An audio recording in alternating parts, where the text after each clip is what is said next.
নমস্কার বন্ধুরা, আমার এই চ্যানেলে ফার্স্ট ব্লগ তোমাদের সাথে আজকে একটা শেয়ার করব, একটা হেয়ার অয়েল।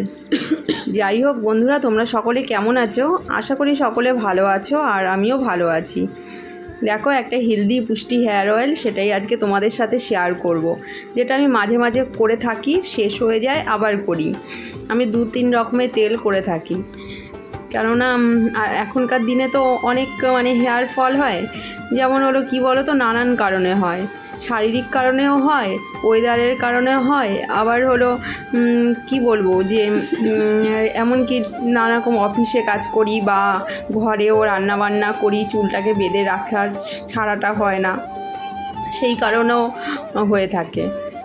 আর আগেকার দিনের মানুষ যেমন সবসময় মাথার মধ্যে অয়েলটা দিত, আর এখন তো দেয়ই না বেশি একটা।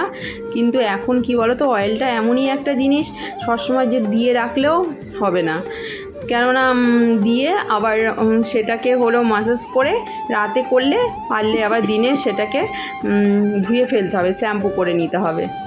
যাই হোক, দেখো এখানে আমি মেথি নিয়েছি, কারি পাতা নিয়েছি, অ্যালোভেরা নিয়েছি, জবা ফুল নিয়েছি, কিছু জবা ফুলের পাতা নিয়েছি, আর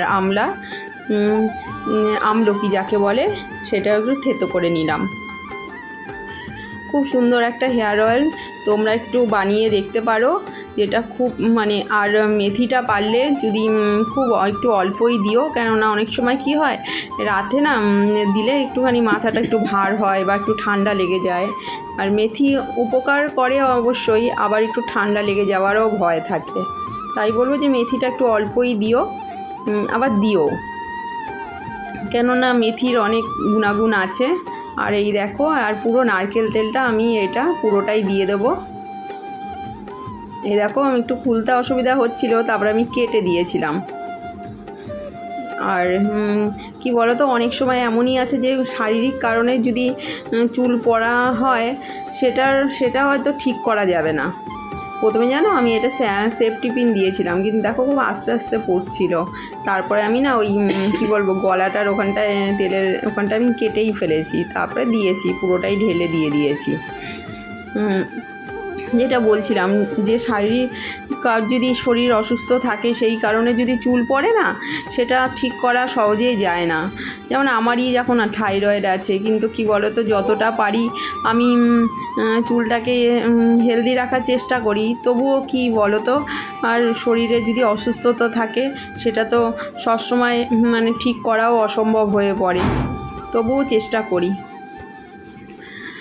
আর যাই হোক, এই দেখো পুরো তেলটাই আমি দিয়ে দিলাম। এবার এই তেলটা আমি গ্যাস জ্বালিয়ে ফুটিয়ে নেব।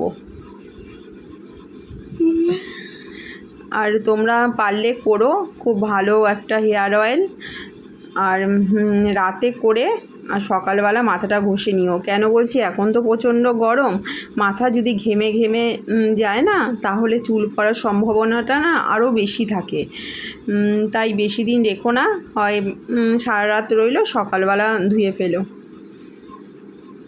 আর এইটার মধ্যে যেদিনকা আর একটুখানি তোমরা পারলে তিনটে কি 4টে জবা ফুল দিও। আজ আমার কাছে তেমন একটা জবা ফুল ফোটেনি, 3টেই ফুটেছিল বলে আমি 3টে দিলাম। কেউ পারলে 3টে 4টে যাই হোক দিতে পারো, জবা ফুলের বোটাটা ছাড়িয়ে। আর এদিকে দেখো, তেলটা আমার ফুটে গেছে।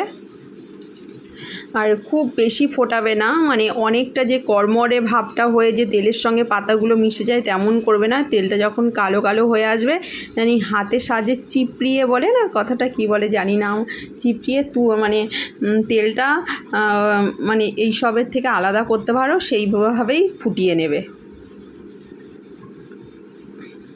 আর এই দেখো, ফুটিয়ে ঠান্ডা করে এবার আমি এই দেখো করে নিয়েছি, ছেঁকে নিয়েছি। দেখো, এবার আমি আলাদা করে নিচ্ছি তেলটাকে। এইভাবে একটা মুখ বড় কৌটোর মধ্যে রেখে দেবে, তাহলে অনেক দিনে স্টোর করেও রাখতে পারবে।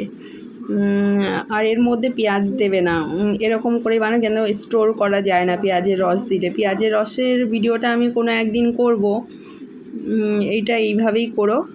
ঠিক আছে বন্ধুরা, যদি আমার ভিডিওটা ভালো লাগে তাহলে লাইক কমেন্ট শেয়ার করো, আর আমার সাথে থেকো।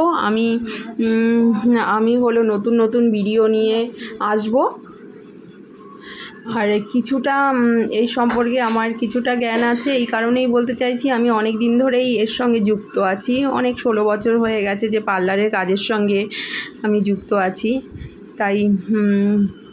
তাই বলবো যে আমার পাশে থেকো আর সাথে থেকো। আর আমার ভিডিওটা ভালো লাগলে একটা লাইক কমেন্ট শেয়ার করে দিও। দেখো এবার তেলটা আমি আলাদা করে রেখেছি। এই তেলটা আমার অনেক দিনই চলে যাবে। আমি আমার মেয়ে দিই, হ্যাঁ ছেলেরাও দিতে পারো, আমার ছেলে বড় দেয় মাঝে মাঝে।